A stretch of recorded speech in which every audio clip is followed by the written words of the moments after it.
विश्वनाथ भगवान की, महाकालेश्वर भगवान की, ओंकारेश्वर भगवान की, वरेश्वर महादेव की।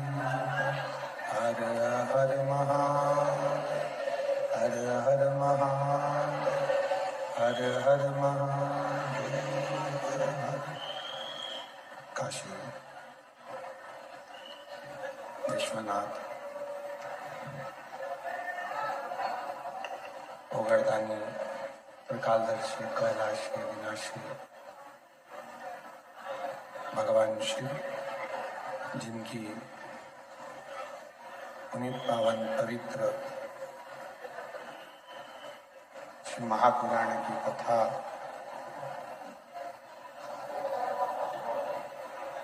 भगवान शिव की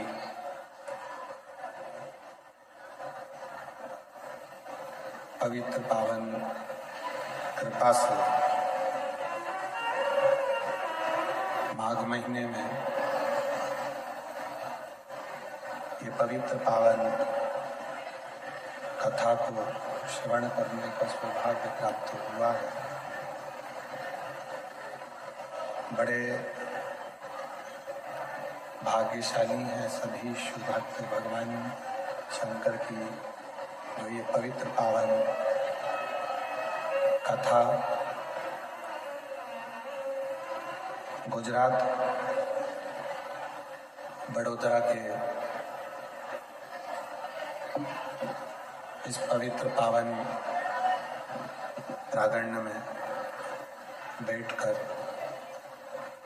ये पवित्र कथा आप और हम श्रवण कर रहे हैं। कथा के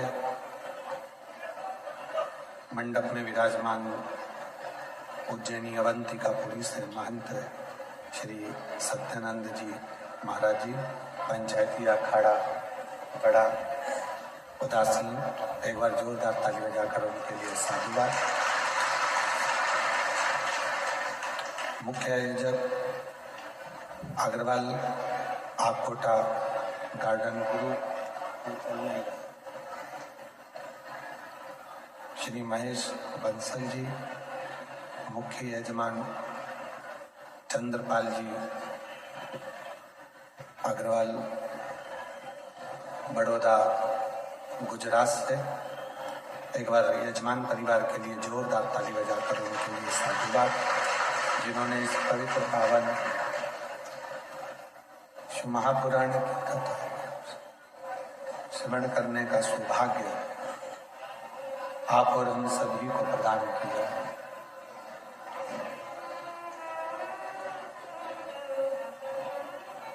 शिव कृपा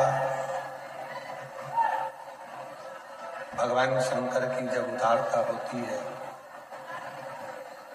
करुणा होती है, दया होती है, तब कहीं ये पवित्र पावन शिव महापुराण की कथा श्रवण करने का सौभाग्य होता है। चल नहीं रहे कोई सुविधा से।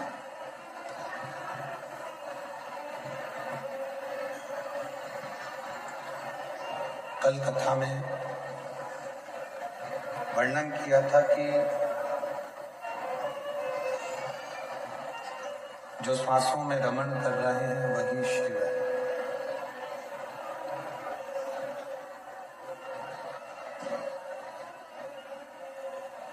शरीर से जितनी 21,600 श्वास जो रोज निकल रही है, वो 21,600 श्वास में जो श्वास के रूप में प्रतिदिन निकल रही है, आ रहे और जा रहे हैं, वो शिव है, वो शंकर है।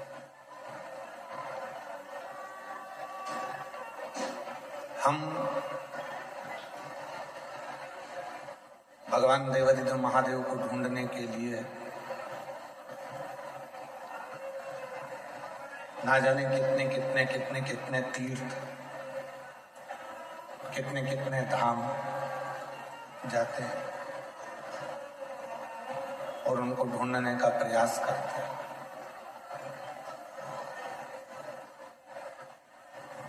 पर शिव महापुराण की कथा कहती है कि शिव को ढूंढने के लिए बहुत दूर हमको जाने की जरूरत नहीं पड़ती। भगवान शंकर को यदि हमें ढूंढना ही है तो एकांत में बैठकर जब हम पंचाक्षर मंत्र नमः शिवाय, षडाक्षर मंत्र ओम नमः शिवाय का जप करते हैं या मुख से श्री शिवाय नमस्तुभ्यम कहते हैं, तो जितनी मौनता में, जितनी शांति में हम शिव को ढूंढने का प्रयास करते हैं, उतनी ही जल्दी शिव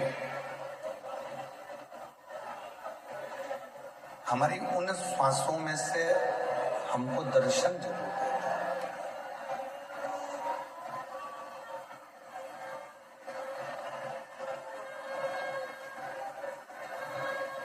हम दूसरे को बोलते हैं कि ध्यान से पढ़ना,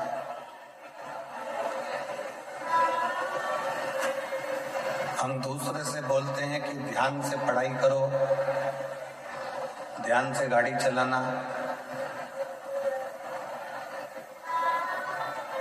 ध्यान से काम करना। और ऐसा नहीं है कि केवल एक या दो ही लोग ऐसा बोलते हैं, बहुत सारे लोग।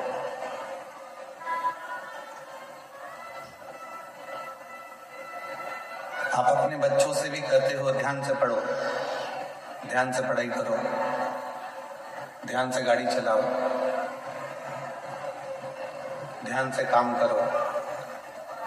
पर शिव महापुराण की कथा कहती है कि पहले हम दूसरे से कह सकते हैं कि ध्यान से काम करो, ध्यान से गाड़ी चलाओ, ध्यान से पढ़ाई करो, और शिव पुराण की कथा कहती है कि पहले अपने को भी, अपने ऊपर भी ध्यान देना जरूरी है।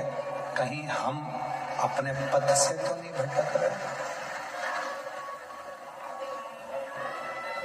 कहीं हम अपने पथ से तो नहीं भटक रहे।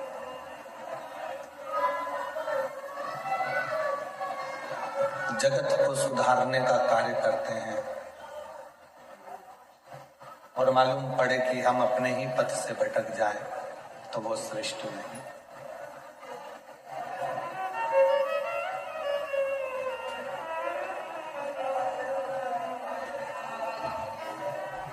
एक बहू सोचती है कि मैं मेरे घर में जाऊंगी ससुराल में तो मैं मेरे ससुराल को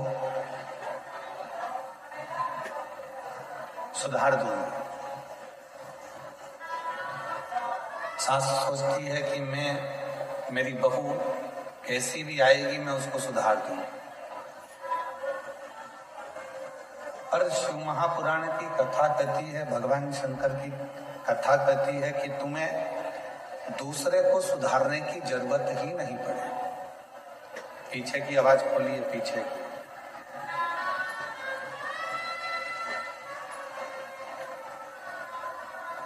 शिव महापुराण की कथा कहती है कि आपको दूसरे को सुधारने की जरूरत ही नहीं पड़े। जरूरत है हमें अपने आप को सुधारने की। जरूरत है हमें अपने आप को सुधारने। गायत्री परिवार वाले कहते हैं हम सुधरेंगे, जम के बोलो, युग सुधरेगा। हम बदलेंगे, युग बदलेगा। अर्थात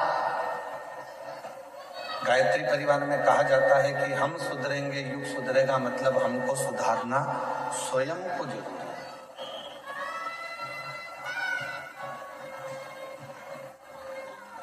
कई माताएं अपनी अपनी बहुओं से कहती हैं कि शिव जी के मंदिर जाया करो, शंकर जी के मंदिर जाया करो। कोई बेटे से कहती हैं बेटा मंदिर जाया करो, कोई पति से कहती हैं कि आप मंदिर जाया करो। पर मेरा निवेदन इस व्यासपीठ से शिव महापुराण की कथा के माध्यम से है कि पहले हम दूसरे को मंदिर जाने का कहते हैं तो सबसे पहले अपने आप को भी मंदिर जाना प्रारंभ करना पड़ेगा। और जिस दिन हमने स्वयं मंदिर जाना प्रारंभ कर दिया, हमने जिस दिन स्वयं मंदिर में एक लोटा जल चढ़ाना शिव जी को प्रारंभ कर दिया, उस दिन धीरे धीरे धीरे धीरे हमारे घर के बच्चे, हमारे घर की बहुएं, हमारे घर के बेटे अपने आप उसी पथ पर चलने लगे।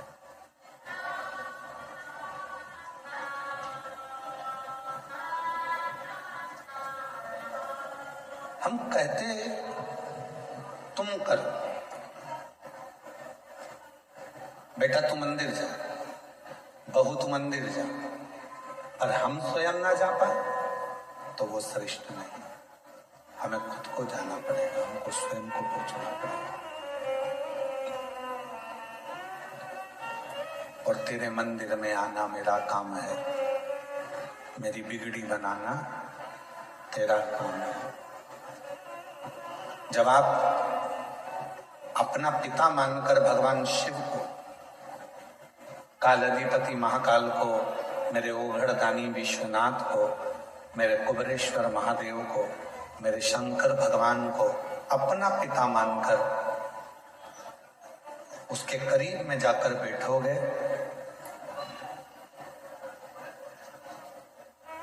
तो निश्चित है वो आपके मन की बात को सुनेगा। किसी ने कहा कि भगवान की क्या पत्थर की मूर्ति भी व्यक्ति की बातों को सुनती है?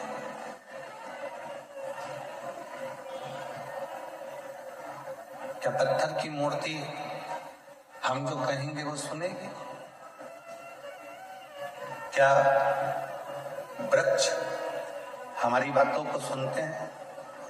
क्या पशु पक्षी हमारी बातों को सुनते हैं? क्यों नहीं? एक घर की स्त्री, घर की नारी जब तुलसी जी में जल चढ़ाती है और प्रसन्न चित्त होकर जल चढ़ाती है तो तुलसी के पत्ते भी प्रसन्नता का भाव दर्शाते हैं। पीपल के वृक्ष में भी आप अगर प्रसन्न होकर जल चढ़ाते हो तो पीपल का वृक्ष भी प्रसन्नता देता है। बट वृक्ष में आप प्रसन्न होकर जल चढ़ाते हो तो बट वृक्ष भी प्रसन्नता का भाव देता है। बेलपत्री का छोटा सा पौधा है, उसमें आप प्रसन्न होकर जल चढ़ाइए तो वह बेलपत्र भी प्रसन्नता का भाव देता है।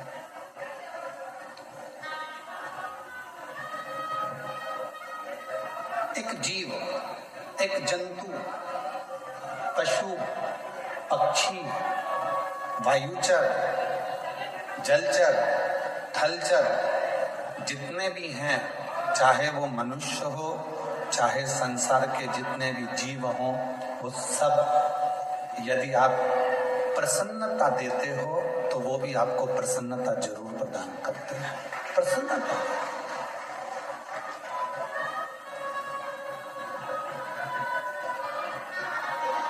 महापुराण की कथा तो पहले भी एक बार कहा था, यदि किसी की तबीयत खराब है तो उससे दिन में कम से कम 2 बार मिलो। कितनी बार मिलो? जम के बोलो। घर में अगर किसी की तबीयत खराब है, परिवार में किसी की तबीयत खराब है, कुटुंब में किसी की तबीयत खराब है, कोई रिश्तेदार की तबीयत खराब है तो कम से कम दिन में 2 बार मिलो। क्यों मिलो?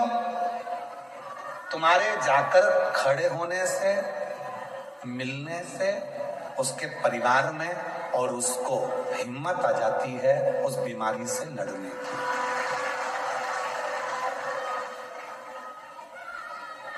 किसी की तबीयत खराब है तो दिन में जम के बोलो 2 बार मिलो। किसी का समय खराब है, बेकार समय चल रहा है, दुख की घड़ी चल रही है, कोई परेशानी आकर खड़ी हो गई है तो शिव महापुराण की कथा कहती है उससे 3 बार मिलो। कितनी बार मिलना है? तबीयत खराब है तो दिन में 2 बार मिलो, समय खराब चल रहा है तो दिन में 3 बार मिलो। कोई बात नहीं भैया, सब हो जाएगा, सब अच्छा समय आएगा, टेंशन मत लो। खड़े हो जाओ उसकी दुख की घड़ी, उसकी परेशानी की घड़ी, उसकी संकट की घड़ी। महाराज, किसी की तबीयत खराब है तो दिन में 2 बार मिलो, किसी का समय खराब है तो दिन में 3 बार मिलो, और किसी की नीयत खराब है तो उसे सपने में भी मत मिलो।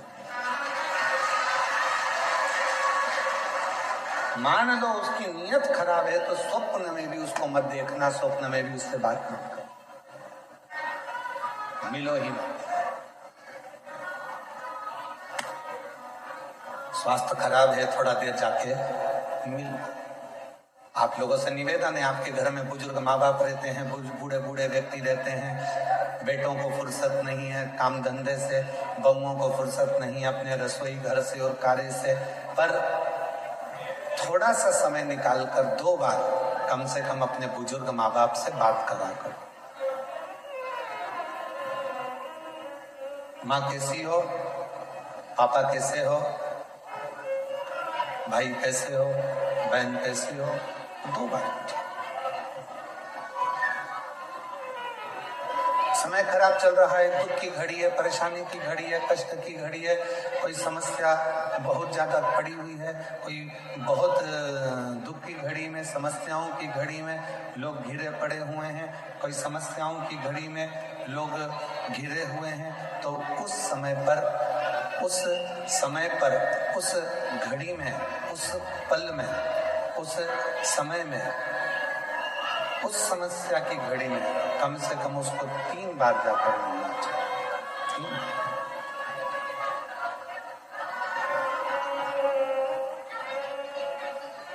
उस समस्या की घड़ी में, उस दुख की घड़ी में, उस परेशानी की घड़ी में कम से कम 3 बार जाकर खड़े। कुछ मत दो, पर खड़े होकर थोड़ी सी हिम्मत दो, थोड़ी सी। कुछ नहीं दे सकते मत दो, पर थोड़ी हिम्मत दो। क्यों चिंता करना, क्यों टेंशन लेना, क्यों दुखी हो। और मैंने तेरे ही भरोसे बाबा, तेरे ही भरोसे आवाज उड़ती जावागी बाबा,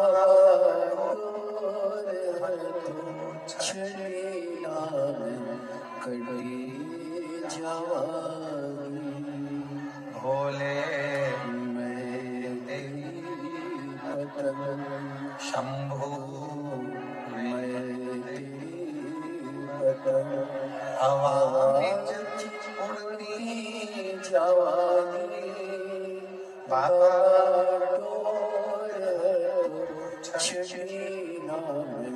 कड़ी जावागी। उसको हिम्मत दीजिए, उसको थोड़ा बल दीजिए, उसको थोड़ी शक्ति दीजिए। और उसी तरह शिव महापुराण की कथा कहती है, जब पार्वती मैया शिव जी की साधना में डूबी हुई थी,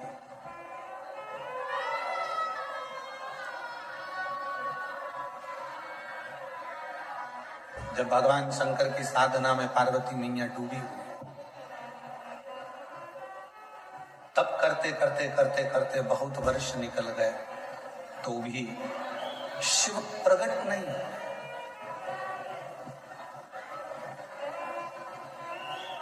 तो भी भगवान शंकर प्रकट नहीं।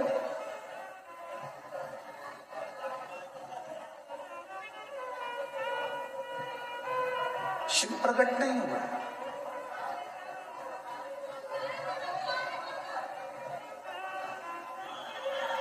मां पार्वती जी थोड़ी सी हिम्मत हार गई। कब? जब उन्होंने सूखे पत्तों का सेवन किया, नासिका के एक ही छिद्र से श्वास लेती हैं और इसी छिद्र से श्वास छोड़ देती हैं, तब थोड़ी सी हिम्मत मां जगतजननी जगदम्बा मां पार्वती जी हारी। कई माताएं व्रत करती हैं, साधना करती हैं, उपास करती हैं, नियम ले लेती हैं, कोई व्रत धारण कर लेती हैं और उनको लगता है कि मैं व्रत कर रही हूं। जब आप लोग हिम्मत हारने लगते हो तो जिसका तुम व्रत कर रहे हो, जिसकी तुम साधना कर रहे हो, जिसका तुम तप कर रहे हो, वो देवता तुम्हें हिम्मत देने के लिए तुम्हारे मन के अंदर आकर विराजमान हो जाता है। तब वो आता है।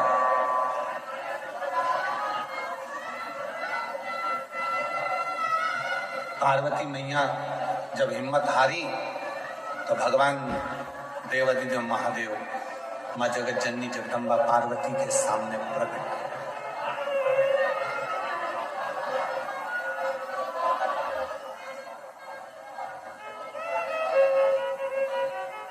और शंभू शरण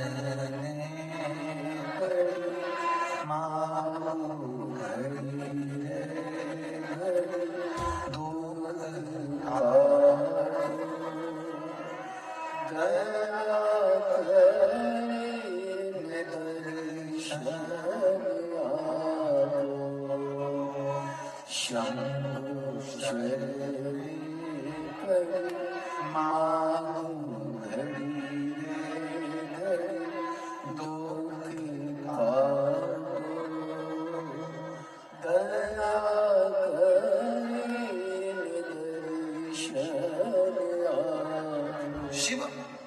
पार्वती जी की साक्षी में उनको बल देने के लिए प्रकट, असली स्वरूप में नहीं।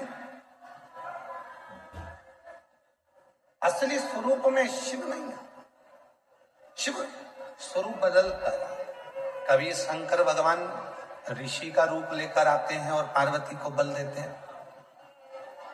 कभी शंकर भगवान मगर बनकर आते हैं, पार्वती को बल देते हैं। कभी शंकर भगवान पार्वती जी के सम्मुख में कोई स्त्री का रूप लेकर आते हैं, बल देते हैं।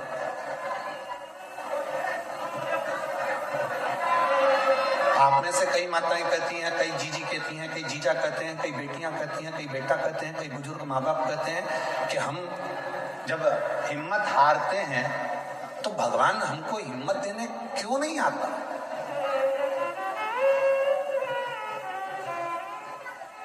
भगवान को हिम्मत देने क्यों नहीं आता।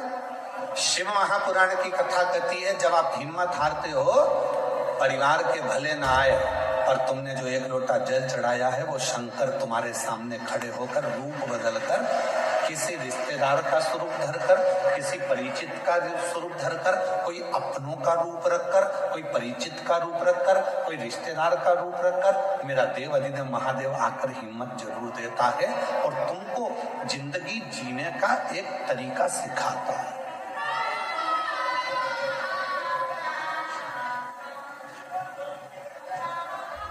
ऐसा नहीं कि संसार में जो जन्मे हैं उनको मौका नहीं मिलता, सबको देता है।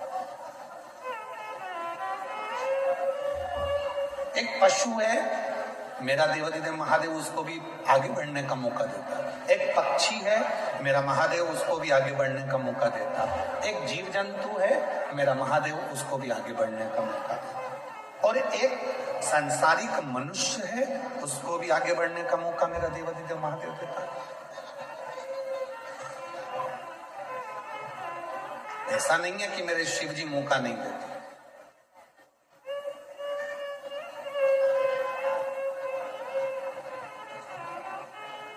नदी में, पानी में, समुद्र में, तालाब में, कुएं में, बावड़ी में अगर कोई डूबता है, कोई डूब रहा है, तो पानी भी एक मौका देता है उसको उछाल देकर बाहर निकालने का कि अभी भी मौका है, तुम उससे बाहर निकल।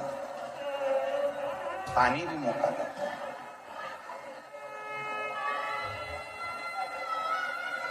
तो परमात्मा हर जगह मौका देने के लिए तैयार बैठा है। संसार के बेटा बेटी कहते हैं, नवयुवक बच्चे कहते हैं, हम पढ़ पढ़ के थक गए, एग्जाम दे दे कर थक गए, हम कंपटीशन एग्जाम में बैठ बैठ कर थक गए, पर हमारा सिलेक्शन ही नहीं हो रहा। ऐसा नहीं है, तुम देते रहो, मेहनत करते रहो, अपनी पढ़ाई को 4 गुना बढ़ाओ, अपनी विद्वत्ता को 4 गुना बढ़ाओ, अपनी रात दिन एक कर दो और आखिरी में शंकर भगवान पर शहद लगाकर एक बेलपत्री समर्पित कर फिर परीक्षा में जाकर बैठिए, बाबा आपको सफलता जरूर देगा, आपको सफलता मिलेगी। ऐसा कोई संसार में जन्मा नहीं जिसको परमात्मा ने आगे बढ़ने के लिए मौका नहीं दिया। उड़ने का मौका तो परमात्मा देते ही है। और अगर आप लोगों ने देखा हो, हम तो बड़ौदा में नहीं रहते, हम गुजरात में नहीं रहते, हम तो मध्य प्रदेश में रहते हैं, और हमने वहां देखा है। आप लोगों ने यहाँ पर देखा है कि नहीं देखा मालूम नहीं। बारिश में एक होती है चींटी, एक होता है चीटा। बोलो बोलो, देखा है कि नहीं देखा? समय ऐसा आता है कि भगवान वो चींटी को भी पर दे देता है और चींटे को भी पर देता है कि उड़ ले, तू भी उन्नति की ओर बढ़ ले, तू भी आ।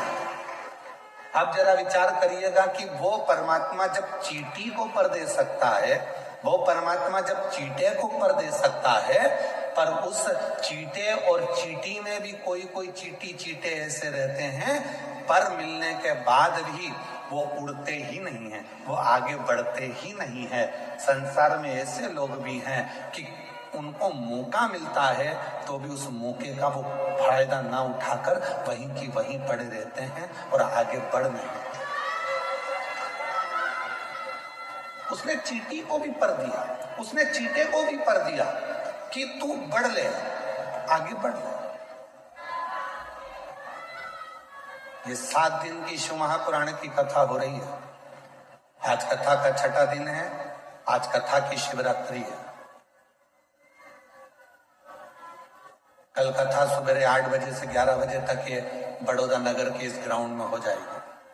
टीवी पर वही 2 बजे से 5 बजे तक आ जाएगी।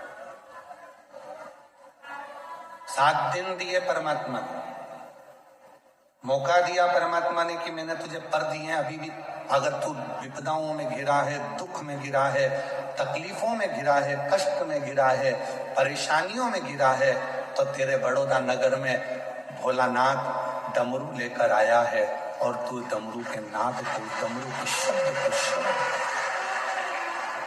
वो मौका दे रहा है। उसके बाद भी अगर हम श्रवण ही ना करें, धारण ही ना करें, तो वो जीवन बेकार। इसको कहते हैं शिव महापुराण ज्ञान यज्ञ। कौन सा यज्ञ है ये? जम के बोलो जरा। शिव महापुराण ज्ञान यज्ञ। क्योंकि सारे यज्ञों में सबसे बड़ा यज्ञ होता है ज्ञान का यज्ञ।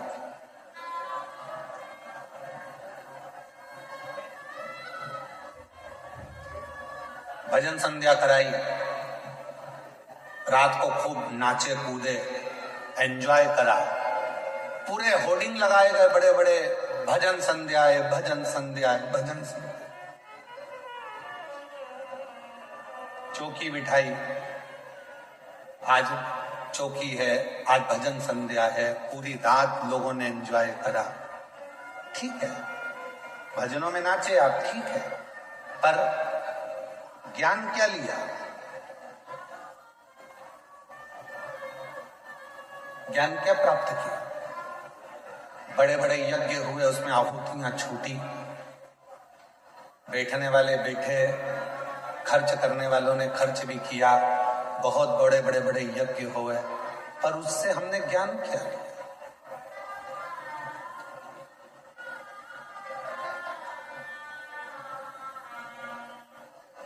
इसको शिव महापुराण ज्ञान यज्ञ कहते हैं। तो कहा गुरुजी अगर ये यज्ञ है तो यहां कुंडी कहां है? हवन की कुंडी कहां है? तो शिव महापुराण कहती है जितनी मुंडी उतनी कुंडी। ये ज्ञान यज्ञ है। इस ज्ञान यज्ञ में जितने जितने बैठे हुए हैं और जिन जिन के कानों में शिव महापुराण की कथा जा रही है, जितनी जितनी मुंडी है, जितने जितने शीश हैं, उतनी उतनी वो कुंडी है। ये ज्ञान उसकी बुद्धि में, उसके श्रवण शक्ति में जा रहा है, वो नेत्रों से दर्शन कर रहा है, हृदय में उतार रहा है, और एक ना एक दिन जो उसने ज्ञान लिया है उसकी जिंदगी में अगर उसने उतार लिया तो वो संकट से बचेगा और एक दिन मेरा भोले बाबा उसकी झोली खुशियों से भरेगा। ये वो यज्ञ है।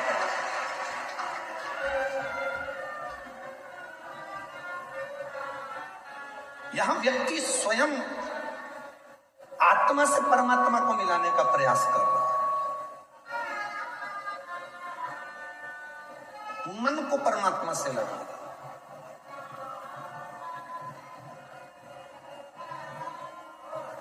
कभी किसी महाराज जी ने अपने प्रवचन में नहीं कहा कि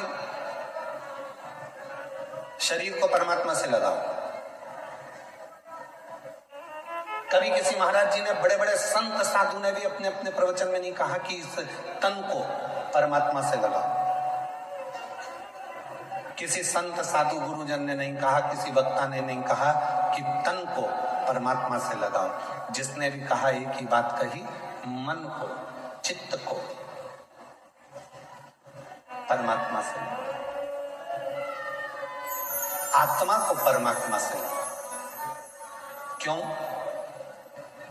तन लगाने का क्यों नहीं बोला? शरीर को परमात्मा से लगाने का क्यों नहीं बोला? क्योंकि शरीर माता और पिता की देन है। इस शरीर में आधा भाग माँ का है, इस शरीर में आधा भाग पिता का। शरीर माता पिता की देन है, और जब थोड़े से बड़े हो गए तो ये शरीर भोजन की देन है। जितना खाओगे उतने तंदुरुस्त रहोगे।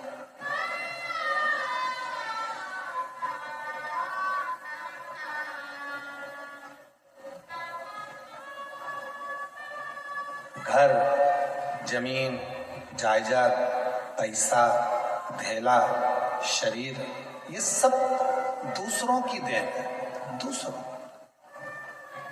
पर उस देव अधिदेव महादेव मेरे शंकर भगवान की देन क्या है? शिव जी ने आपको क्या देकर भेजा था?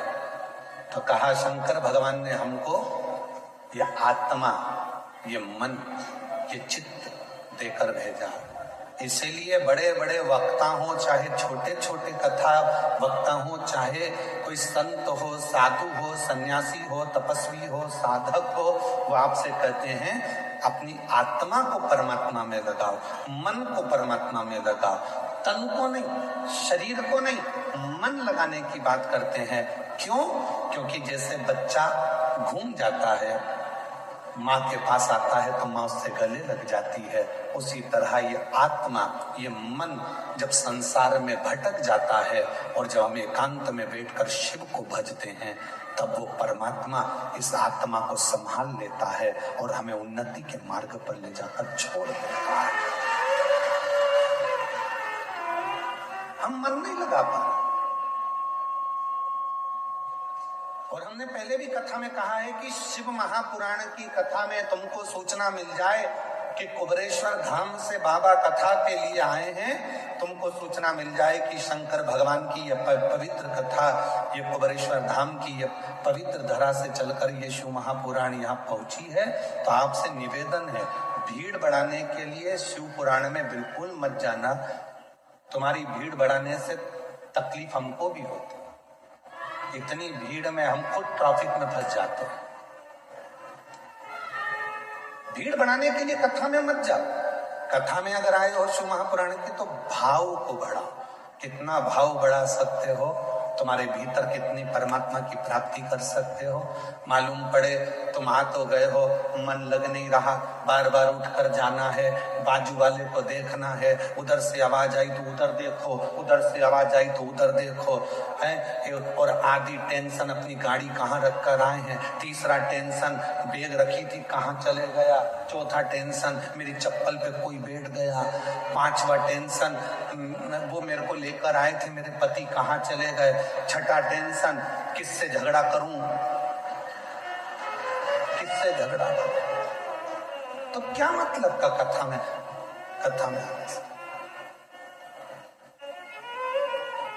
समय बर्बाद करने के लिए कथा में बिल्कुल मत आए हो। आज कथा की शिवरात्रि है,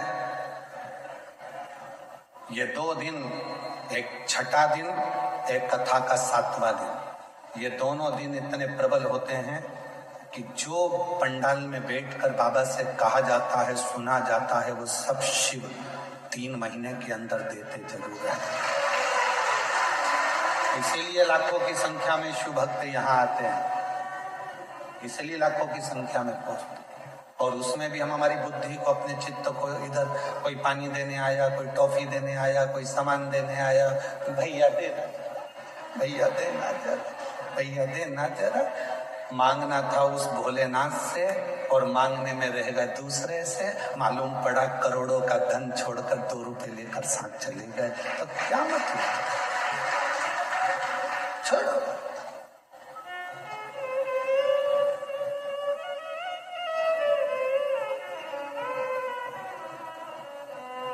7 दिन की कथा में जितनी चिल्ला चोटनी होती उतनी पीछे के 2 दिन में होती है। क्यों? क्योंकि भगवान भी चाहता है अगर अच्छे से कथा सुन लेगी तो मुझे देना पड़ेगा, इसलिए इसको थोड़ा थोड़ा डिस्टर्ब करो, इसको थोड़ा परेशान करो। ये कथा नहीं सुनता है, कथा नहीं सुन पाएगी तो मुझे देना नहीं पड़ेगा, इसका मन नहीं लगेगा तो मुझे देना नहीं पड़ेगा। मन लग गया तो फिर तो मुझे देना पड़ेगा। इसलिए 2 दिन तुम्हें समझदारी रखना है। चिल्लाने वाले चिल्लाएंगे, तुम्हें समझदारी रखना। कोई तुम्हारे पास से बार बार उठ के जाए तो सिर पे पल्लू लेके पांव पड़ ले, तेरे हाथ जोड़ो, बैठ नीचे बैठ। कहां बार बार जा रहा है? तुझमें नारद घुस गया क्या? नारद भरा गया क्या? बार बार जा रहा, फिर आ रहा, फिर जा रहा, फिर आ रहा, बैठ जा। बहुत सावधानी की जरूरत।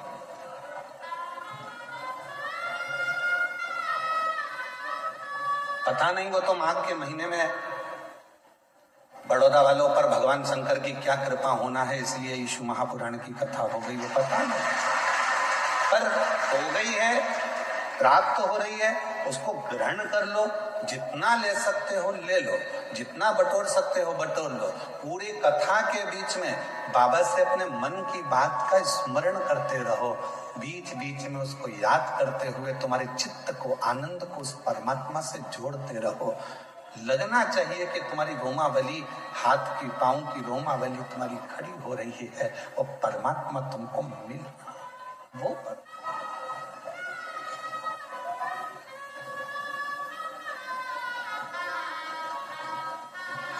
भाव की मूलता रखी, भीड़ की नहीं। पार्वती मैया तप में लगी हैं, जहां पर वो थोड़ी सी भी डाउन होती हैं, थोड़ी सी उनको लगता है कि शिव नहीं मिलेंगे क्या, शंकर नहीं मिलेंगे क्या, तब भोले बाबा किसी न किसी का रूप रख कर आकर उनको समझा जाते। तुम भी जिंदगी में जब जब डाउन हो गए, तुम्हारे जीवन में जब जब तुम परेशानी की ओर बढ़ोगे और जब जब तुम्हारे जीवन में थोड़ी तकलीफ आएगी, अगर तुमने 1 लोटा जल शिव जी को चढ़ाया है तो वो मंदिर में से निकलकर महादेव तुम्हारे दरवाजे पर आकर तुमको समझाने का प्रयास। मेरा शंकर भगवान कभी अपने असली स्वरूप में नहीं आता, याद रखना। मेरा भोले बाबा कभी तुम्हारे सामने गले में सांपों की माला लेकर, डमरू लेकर, भस्म लगाकर, जटा बांधकर, रुद्राक्ष की माला पहनकर, त्रिपुंड लगाकर, ऐसे मेरे शंकर भगवान बागंबर धारण कर कर कभी नहीं आते ही नहीं है। उन्होंने पार्वती जी को तुरंत माता जगत जननी जगदम्बा पार्वती जी को वचन दिए। 2 वचन माता पार्वती जी को शंकर भगवान ने दिए थे। पहला वचन दिया था कि मेरी परिक्रमा पूरी नहीं होगी, ये पार्वती को वचन दिया। इसलिए कभी भी शंकर भगवान की परिक्रमा पूरी नहीं होती। यहां से चालू करा, जैसे ये शिवलिंग है तो यहां से चालू करके यहीं से वापिस आ जाते हैं, जहां से जल बहता है उसको लांघते नहीं, क्योंकि पार्वती को वचन दिया। गणेश जी महाराज ने शंकर भगवान की परिक्रमा पूरी कर ली थी। षडानंद कार्तिक के परिक्रमा करने मोर पर गए थे और गणेश जी ने चूहे पे बैठ के शंकर की परिक्रमा कर ली थी, देवाधिदेव महादेव की। तो भगवान शंकर प्रसन्न होकर वर दे दिए थे कि तुम प्रथम गिनती में गिनाओगे गणेश, सारी दुनिया तुम्हारी पूजन करेगी। तब पार्वती का दिल दुख गया था। पार्वती ने कहा, मेरा एक बेटा परिक्रमा करने मोर पर बैठ कर गया, दूसरे ने बुद्धि का परिचय दे दिया, चूहे पे बैठकर तुम्हारी परिक्रमा कर ली तो तुमने उसे वर दे दिया। मेरा एक बेटा तो दुखी होगा ना, माँ तो दोनों बेटे की सोचती है ना, और तुम्हारे लिए एक प्रिय हो गया। भोलेनाथ, आज ये पार्वती अपने पति से वचन मांगती है। मैं जानती हूं कि तुम भोले हो, तुम्हारी कोई भी परिक्रमा करेगा तो तुम उठाकर कुछ भी दे दोगे, इसलिए आज वचन दो कि तुम्हारी कभी भी पूर्ण परिक्रमा नहीं हो। शिव जी ने वचन दे दिया, वचन कि मेरी पूर्ण परिक्रमा नहीं हो, अधूरी परिक्रमा। पूर्णता में नहीं। शिव को पहचाने और दूसरा मां जगत जननी जगदम्बा भगवान शंकर से मांग। जब दुख की घड़ी, जब तकलीफ की घड़ी, कष्ट की घड़ी, तब आपको आना।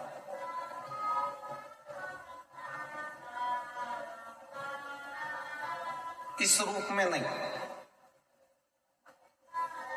क्यों? इस रूप में दिक्कत क्या है? गले में सांप पड़ा है, नीचे बागंबर है, रुद्राक्ष की माला है, त्रिपुंड है, कंठ नीला है, भस्म चढ़ी है। इस रूप में क्यों नहीं? पार्वती जी ने कहा, मैं तुम्हें बताऊंगी, समय आने दो। समय आया, भगवान राम जी का प्रागट्य हुआ। शंकर भगवान दर्शन करने के लिए गए तो कौशल्या मैया ने शंकर भगवान को राम जी का दर्शन नहीं किया। फिर द्वापर आया, भगवान कृष्ण का प्रागट्य हुआ। भगवान शंकर फिर दर्शन करने के लिए गए तो यशोदा मैया ने लाला का दर्शन नहीं।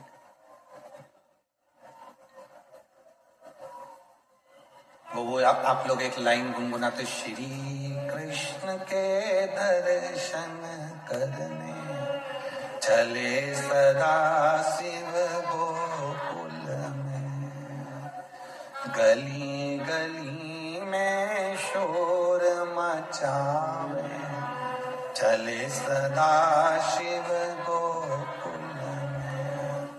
यशोदा जी ने दर्शन कराया था भगवान को? नहीं। बाबा तुम्हारे गले में सर्प है, मेरा बच्चा डर जाएगा। बाबा तुम्हारा वेश बड़ा विचित्र है, इसको देखकर मेरा बच्चा डर जाएगा। ना राम जी का दर्शन कौशल्या जी कराती हैं, ना कृष्ण भगवान का दर्शन यशोदा जी कराती हैं। तो माता पार्वती जी ने वचन मांग लिया कि आज के बाद तुम्हारा भक्त अगर तुमको बुलाए तो इस रूप में मत जाना, कोई रूप बदलकर, उसी के परिवार का रूप रखकर, उसी के कुटुंब का रूप रखकर, उसी का अपना कोई रूप रखकर तुम चले जाना। क्यों? तुम्हारा ये स्वरूप अगर कोई देखेगा तो वह आपको कलिकाल में, कलयुग में, अगर बड़ौदा की गली में तुम जिस बंगले में रहते हो और बंगले के बाहर आकर शंकर भगवान बेल बजाएं और बेल बजा के और अच्छा बढ़िया जोरदार, माता दरवाजा खोल, इतने में तो माता कुत्ते को छू कर, बोलो बोला सही है कि गलत है? बड़ी बड़ी वीआईपी कॉलोनी में आप लोग रहते हो, बड़ी वीआईपी गाड़ी में आप लोग घूमते हो, जरा विचार करिए, चौराहे पर अगर कोई मांगने वाला आ जाए ना तो तुम्हारी गाड़ी का कांच तुरंत चढ़ा लेते हो ऊपर, वो थपथपा रही है। अब जरा विचार करिए कितनी विचारणीय बातें हैं। तुमने गाड़ी का कांच चढ़ा लिया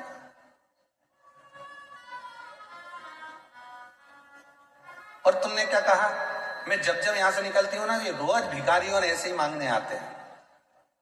तुम तो इंसान थे जो तुमने गाड़ी का कांच चढ़ा लिया और रोज रोज मंदिर में जाकर भगवान भगवान, एक आध दिन भगवान कांच चढ़ा लिया तो तुम इंसान थे,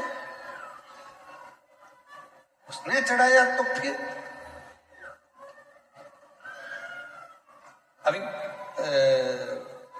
छत्तीसगढ़ में एक कोई मंत्री, अब तो नहीं है वो मंत्री, पर उन्होंने बहुत बड़ी बात कह दी थी, उस पर हमारी बात पे कटाक्ष भी हुआ। उन्होंने कहा भगवान को भोग लगा, भगवान को तो राजसी ठाट मिलता है, भगवान के तो कपड़े बदले जाते हैं, भगवान को चांदी की थाली में भोजन मिलता है, भगवान तो भगवान है, खड़े रहते हैं। तो हमने उससे कहा कि एक काम करो, हम भगवान को हटा देते हैं, तुम खड़े हो जाओ, तुम खड़े। बहुत कठिन है महाराज। ये प्रसंग भी एक बार आया है। एक भक्त ने भगवान से कह दिया था, तुम कितने आराम से रहते हो, पंखा चलता रहता है, बढ़िया बढ़िया कपड़े पहन के आशीर्वाद देते रहते हो और मुस्कुराते रहते हो, सोने के जेवर, सोने के आभूषण, चांदी के बर्तन में भोजन, लोग तुम्हारी आरती उतारते हैं। एक दिन भगवान ने कहा कि तू खड़े हो जा मेरी जगह, हाँ, अगर मुझ में सुख दिख रहा है तो तू खड़े हो जा, तो कौन सी बड़ी बात है, हटो। भगवान हट गए, मैं जैसा खड़ा हूं वैसे की वैसी खड़े होना, थोड़ा सा मुस्कुरा और थोड़ा मुस्कुरा, हल्की सी स्माइल और दे, बस ठीक है, बिल्कुल एक जैसे पांव रख, सामने देखते रहे, बस इसी खड़े रहे।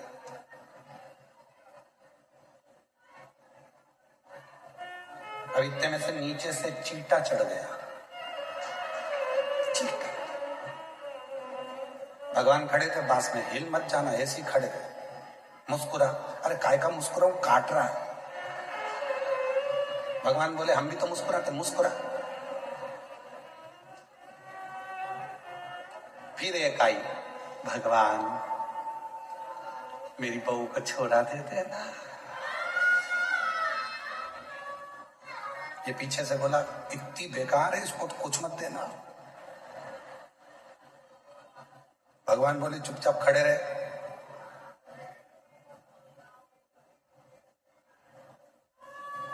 सवेरे की आरती हुई, पंडित जी ताला लगा के चले गए। ये बोला हट जाऊं, भगवान बोले काहे को, मैं हटा था। मुस्कुरा, तो क्या अब तो कोई देख ही नहीं रहा तो मुस्कुराऊं काहे को, मुस्कुरा। मुस्कुरा। शाम को पंडित जी आए, उन्होंने फिर आरती मारती करी, चांदी की थाली में भोजन लाके दिखाया। भूख लग रही है। भगवान बोले मैं खाता था, बस देखता था, देख ले। खाने को नहीं मिलेगा, मुस्कुरा। 2 दिन में चक्कर खा के नीचे गिर गया। भगवान के चरण पकड़कर बोला मैं इंसान इंसान ही रह सकता हूं, तू भगवान भगवान ही रह सकता। मेरे बस की बात नहीं है दुनिया के दुखड़े सुनना, ये मेरे बस की बात नहीं है। मैं मेरे बहुओं के दुखड़े सुन लूं, परिवार के दुखड़े सुन लूं, वही काफी है। तेरे पास तो दुनिया के इतने लोग आते हैं, दुखड़ा रोते हैं, और तू कितनी कृपा करता है, तो भी मुस्कुराता रहता है। भगवान कहते हैं मैंने दुनिया में सबको मुस्कुराहट दी है, केवल प्रसन्न रहकर दुख कटता रहता है। दुख कटता। और शिवजी ने पार्वती जी को भी यह प्रसंग सुनाया। एक बार तुमरुका जी आए और तुमरुका जी ने आकर कहा कि ब्रह्मा जी को सृष्टि की रचना का भार आपने दिया। शंकर जी बोले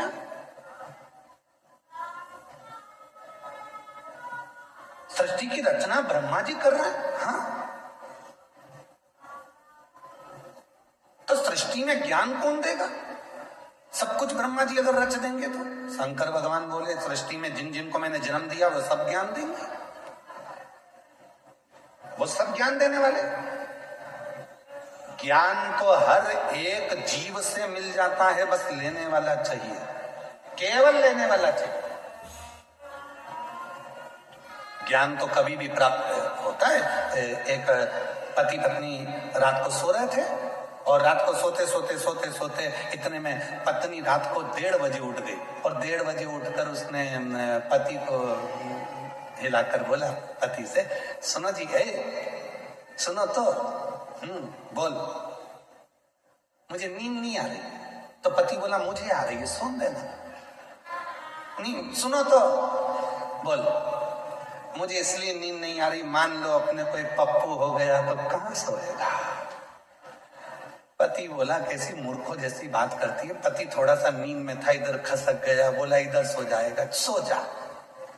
पत्नी सो गई। 2:30 बजे फिर उठ गई। पति को बोला उठो। पति बोला अब क्या हुआ? मान लो अपने को एक पप्पी हो गई छोटी सी, तो वो कहां सोएगी?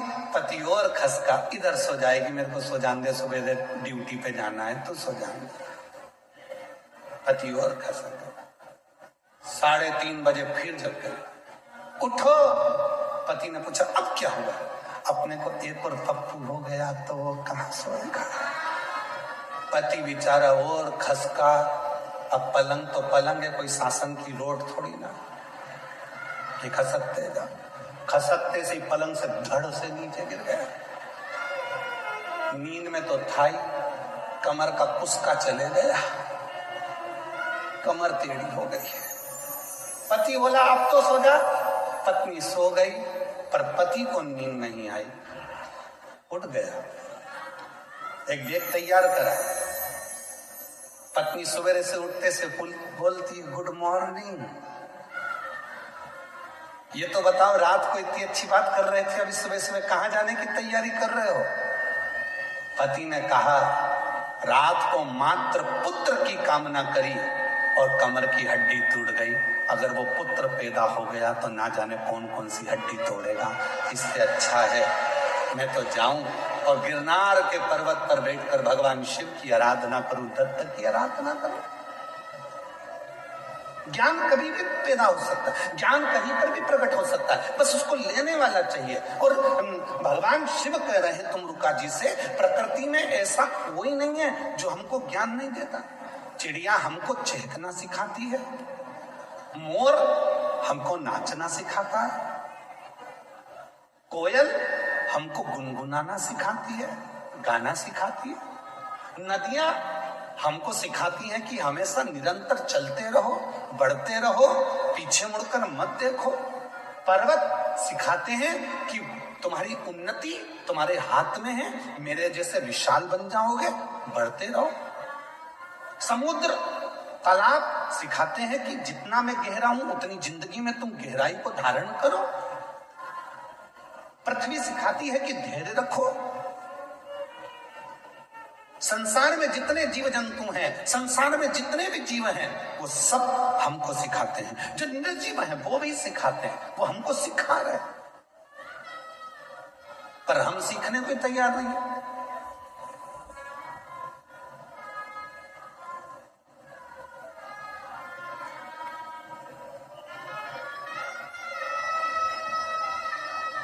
सास कहती है ये कल की आई हुई बहू की सुनूंगी मैं। सास के मुंह के शब्द रहते हैं कि कल की आई बहू की सुन के चलूंगी, उसकी सुनूंगी। बहू कहती है मैंने अपने बाप की नहीं सुनी तो तुम्हारी सुनूंगी।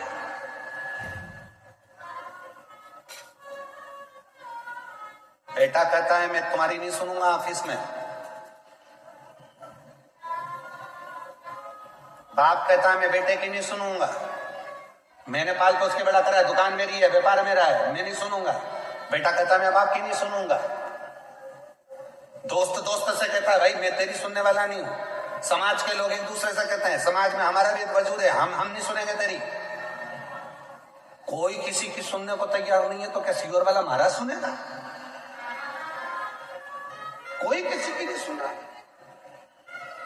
सब अकड़ में मैं नहीं सुनूंगा, मैं नहीं सुनूंगा, मैं नहीं सुनूंगा, मैं नहीं सुनूंगा। कौन सुनेगा?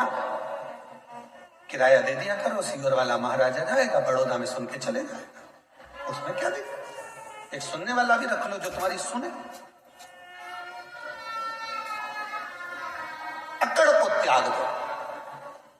शंकर भगवान ने पार्वती को अपना बनाने से पहले कामदेव को जलाकर भस्म कर दिया, क्योंकि जहां काम होता है वह अहम भी आता है। जहां काम होगा वहां हम आएगा। किसी किसी के मन में विद्या का अहंकार हो जाता है। लंकापति रावण को देखो ना, उसने भी कह दिया था मैं विभीषण की सुनूंगा, विभीषण की, ये मुझे सुनाएगा। फिर एक दिन कह दिया ना ना तुम चुप रहो, मैं तुम्हारी भी नहीं सुनूंगा। मंदोदरी से कह दिया तू मेरी पत्नी है, मैं तेरी सुनूंगा। और किसी की नहीं सुनी तो आखिरी में पूरा लंका जल के भस्म हो गई, परिवार नष्ट हो गया, बर्बाद हो गया लंकापति रावण। इसलिए शिव महापुराण की कथा कहती है शंकर जी के परिवार में ऐसा नहीं है कि कोई किसी की नहीं सुनता। शिव के परिवार में शंकर भगवान की सब सुनते हैं, इसलिए शिव परिवार श्रेष्ठ माना गया। इसलिए शिव परिवार श्रेष्ठ माना गया। गणेश जी भी शंकर जी की सुन रहे हैं, पार्वती जी भी शंकर जी की सुन रही है, कार्तिकेय भी शंकर जी की सुन रहे हैं, सर्प भी सुन रहा है, मोर भी सुन रहा है, चूहा भी सुन रहा है, नंदी भी सुन रहा है, शेर भी सुन रहा है। और अगर शेर नहीं सुनता शंकर भगवान की तो शंकर भगवान का क्या बागंबर होता?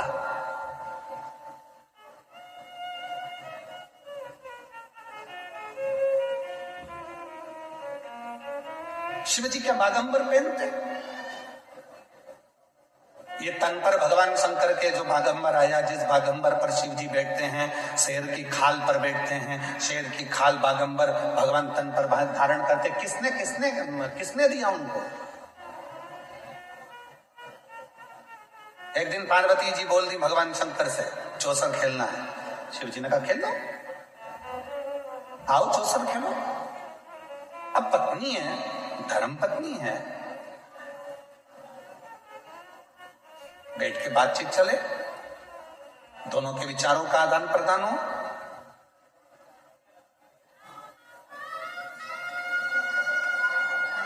बहुत विचित्र समय है, पर हमको बड़ौदा में बहुत अच्छी चीज लगी है।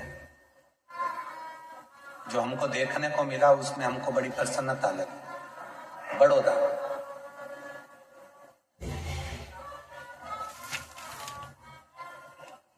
में एक एक नारी, एक एक जीजी, एक एक बहन, एक एक स्त्री खाली नहीं बैठी है। कुछ ना कुछ काम भले वो घर से कर रही है, चाहे बाजार से कर रही है, पर वो पति के साथ कदम से कदम मिलाकर आगे बढ़ रही है। ये भारत की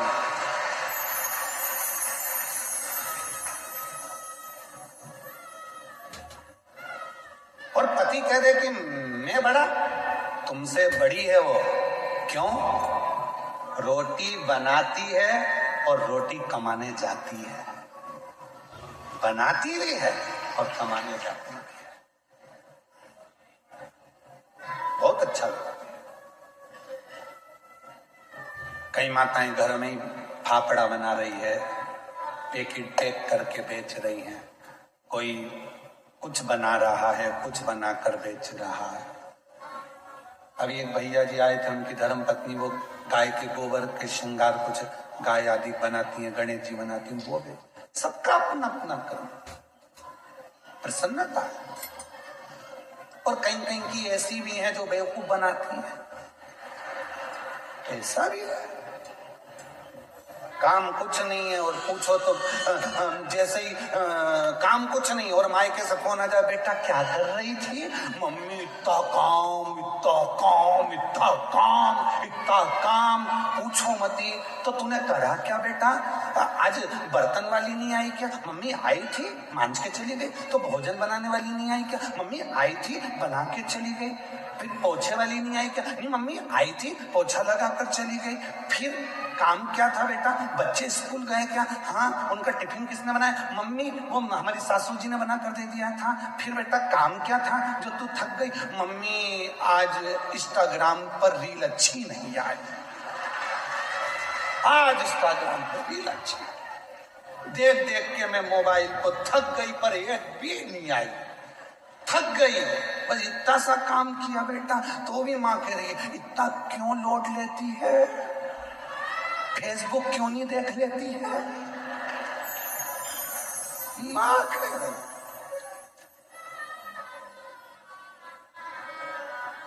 हे भगवान, देख तेरे संसार की हालत क्या हो गई भगवान।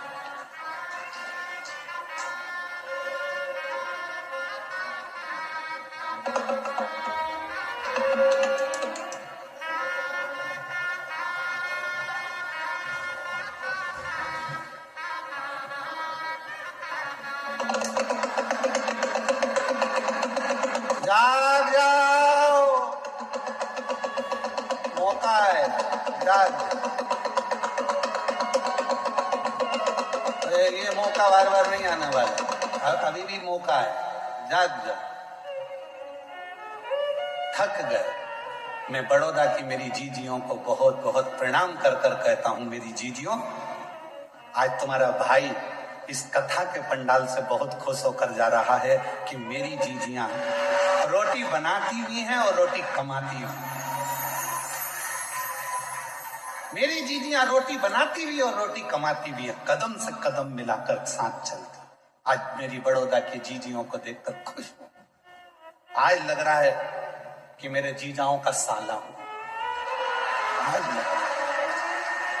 दमदार प्रसन्नता है। आज अच्छा लग रहा है। अब तो तुम्हारी सास भी बुराई करेगी तो छाती तान के कह दूंगा मेरी बहन से मत बोल दियो। दमदार उसने रोटी बनाती भी है और रोटी कमाती भी है। इसलिए मेरा निवेदन है कि कोई भी स्त्री को, कोई नारी को, तुमसे क्या चाहती है क्या चाहती है? केवल 2 शब्द सम्मान।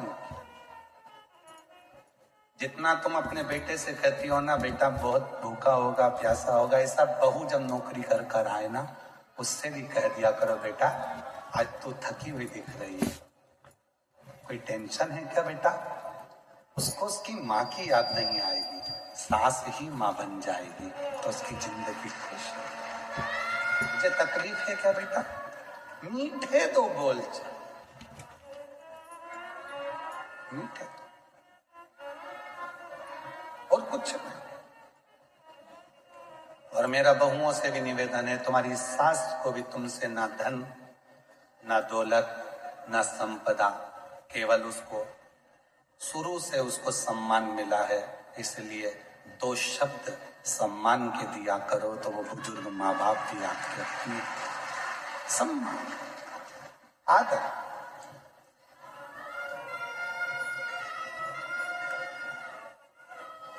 पार्वती मैया,